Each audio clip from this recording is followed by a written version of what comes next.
Hello, my name is Scott Cutler, and I'm a planner with the City of Wheat Ridge Community Development Department. I'm presenting case number WZ-19-07, which is a request for approval of a zone change from Residential 1 to a planned residential development with an outline development plan. I'd like to enter into the public record the contents of the case file, the zoning ordinance, the comprehensive plan, and this digital presentation. The property is within the City of Wheat Ridge. All appropriate notification and posting requirements have been met, and therefore City Council has jurisdiction to hear this case. This is a 2018 aerial view of the property. The property is outlined in red. It's approximately 1.28 acres. It's currently vacant, and it's just a block east from the Kipling corridor. The surrounding area is a mix of uses: duplexes to the east and north, single family to the south, commercial to the west, and a park to the southwest. This is a topographic view of the property showing the existing conditions. It is fairly steeply sloping from the northeast to the southwest, and as shown before, the property gets narrower closer to Johnson Street. The close lines you see at the south of the property is the drainage way. The property is significantly lower than the Iris Court development to the east, which is held up by a retaining wall. The topography and shape result in some design constraints, which I will describe in more detail later. This is a zoning map of the area. The site is zoned R1, Residential 1, as are properties to the south. Properties to the north are zoned R2. The duplex development to the east is zoned R2A. Commercial zoning is along the Kipling corridor, with some mixed-use zoning further north and west on Kipling Street and 38th Avenue. Before I get into the specifics of the applicant's proposal, I want to quickly go over the purpose of a planned development. The next 3 slides are directly from the municipal code and describe in detail what a planned development is and why a property owner would pursue one. The intent of the planned development district is to permit the establishment of well-designed, innovative developments which may not be feasible under a standard zone district, but which may be permitted through the use of an approved development plan by assuring greater control and specificity of intended development character, use, operations, and maintenance, while at the same time allowing flexibility and diversity. This slide is from Chapter 26-301C of the Code, which explains why a planned development is needed. Properties over 1 acre must be rezoned to planned development, as they are not eligible for other residential zone districts. To accomplish transitional land uses and buffering from surrounding areas, to promote flexibility in design and location of buildings, and to accommodate unique designs and properties such as slope, shape, and location. The outline development plan establishes the PRD zoning requirements. In this case, the applicant is proposing to develop the site with 10 dwelling units, with 3 duplexes and 4 single-family homes. The request tonight is for a rezone from R1 to planned residential development. The outline development plan accompanies the zone change request by establishing the zoning and development standards and is the first step in the plan development process. The code allows for processing ODPs and SDPs specific development plans either concurrently or sequentially, and the applicant has chosen the sequential 2-step option. I'll go through the ODP document and then talk about the criteria for review and staff findings. The ODP is 2 sheets in this case, which are found in the staff report. The first page has dedicated signature blocks, legal descriptions, and a description of the development. The second sheet, shown here, contains the development standards and the proposed site layout, which I'll show in more detail in a minute.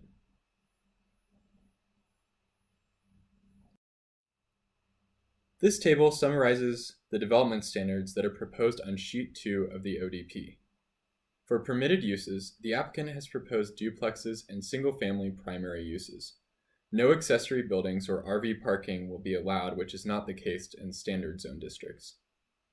For architecture, the city does not have design standards for duplexes or single-family homes in standard zone districts. However, the applicant has proposed self-imposed standards, which include an aggregated 30% masonry requirement on front elevations, varying elevations so all units are not identical, and alley-loaded garages. For building height, the proposed maximum height of 28 feet for single-family homes and 25 to 30 feet for the duplexes, is several feet lower than the R1 maximum of 35 feet. 10 units are proposed, 4 single-family homes and 3 duplexes. This is more than the R1 zoning would allow, but is comparable with the Iris Court development to the east and is far below the citywide 21 units per acre maximum, at approximately 7.8 units per acre. Setbacks proposed are 20 feet in the front along 38th Avenue, 20 for the perimeter setbacks, including the sides, east side, and rear, south side, and then interior setbacks would be 7.5 feet for the single-family homes. City code requires each lot to be 25% landscaped, including 100% of the front yard, not counting driveways or sidewalk. The ODP also has this requirement, but an additional 11% of the site is dedicated as an unbuildable tract for open space and for drainage. And lastly, parking. Each unit is required by the ODP to have a 2-car garage, and there will be a total of 4 spaces per dwelling unit provided. 2 on-street spaces will also be created on Johnson Street. This meets the city standard for single-family and duplexes and is the same as the R1 standard of 4 spaces per dwelling unit. This is the conceptual site plan from page 2 of the ODP with annotations. The ODP requires a conceptual site plan and gives a sense of the proposed layout and how that land use will transition and relate it to existing conditions. The duplexes will be located along 38th Avenue with front yards. An alley bisects the site and accesses the single-family garages on the south side. There is additional parking on the west side, but as stated earlier, each unit will have a 2-car garage and most will have parking for 2 vehicles in the driveway. The open space and drainage tract is located along the southern property line near the additional parking. On-street parking will be provided on Johnson Street with curb, gutter, and sidewalk added to improve this frontage, as required by city code. The site was subject to a different zone change application by a different owner 2 years ago, which had 6 more units and all were duplexes. This site plan is more consistent with the surrounding zoning and has evolved based on feedback from the neighborhood and during the neighborhood meeting. This is a view of the open space tract, which does not include the guest parking spaces, shown here in green. It takes up approximately 11% of the total site. The primary reason for this tract is to allow the drainage way to flow unobstructed without being an individual property owner's responsibility to maintain. The proposed underground detention pond would also be located in this area on the west side. The tract would act as a landscape buffer between the site and the neighborhood to the south, as nothing could be built in this area. This is a view of the open space tract, plus unbuildable areas that are within the required setbacks for the various buildings. The light green you see here will act as unbuildable open space for each property. Please note that the open space will actually be even larger since most buildings, especially the single-family homes, won't be able to take up all of the white space shown in each lot. Each lot is required to be at least 25% landscaped, which will limit the overall building footprint. For example, the yard for the house in the southeast corner will actually be much larger. Only the open space within the required setbacks or the open space tract is shown here. These are schematics of how the proposed buildings would sit on the site. As mentioned earlier, the houses would not take up the entire white space on the diagram shown in the previous slide. As you can see, each duplex will have a landscaped front yard in the building, between the building and the 38th Avenue sidewalk. The single-family homes will have backyards of varying sizes in addition to the landscaped area to the south. This diagram shows the uses proposed by the ODP in relation to the surrounding uses. You can see that it is adjacent to multiple duplex lots already to the east and north. The single-family portion of the site borders the single-family to the south, although they will be on smaller lots. Discovery Park is located to the southwest. The Kipling corridor is commercial in nature, with Apple Ridge Cafe, gas stations, Starbucks, Sprouts, and so on. Just off this map to the west are 2 redevelopment sites. 4 duplexes will be located next to the dentist office on 38th Avenue, and next to the Starbucks will be a new multi-tenant commercial building. These projects have both been recently approved. The site is also within walking distance from the school just off the screen to the north. We use several criteria to evaluate zone change requests. which includes consistency with a comprehensive plan. Full analysis of the criteria for consideration of the zone change are provided in the staff report, and I'll go into more detail on those later. This image is an excerpt from the comprehensive plan, which provides guidance in terms of land use. The property is shown and is located in the yellow neighborhood area. You can see that it is within a block of the Kipling corridor that is a primary commercial corridor with mixed-use commercial and a community commercial center. The neighborhood designation encourages improvement of underutilized properties. The proposed zone change is consistent with the neighborhood designation and supports the city's stated goals of increasing options for home ownership and attracting a range of household types.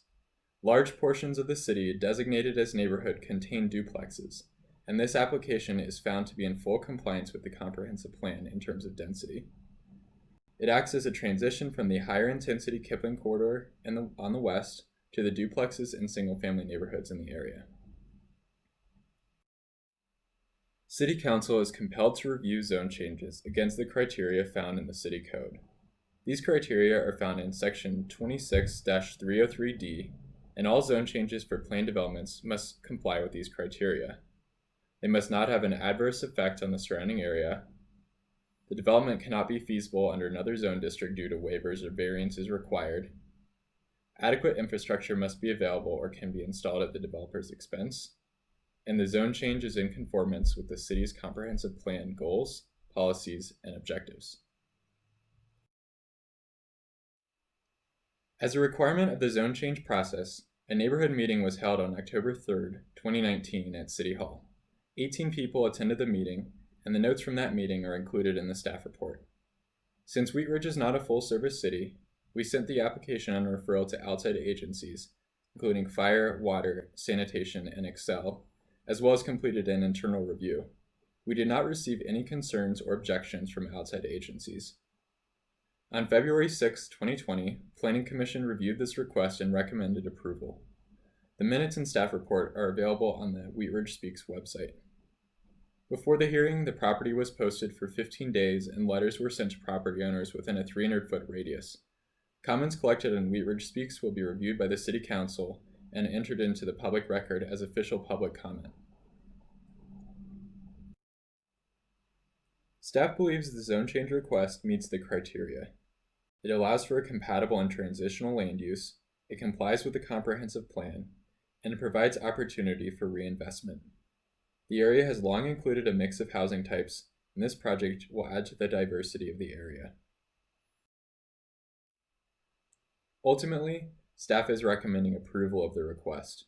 If City Council approves the ODP, the zone change is approved, and the applicant can move forward with a specific development plan and plat. That concludes my presentation. Thank you.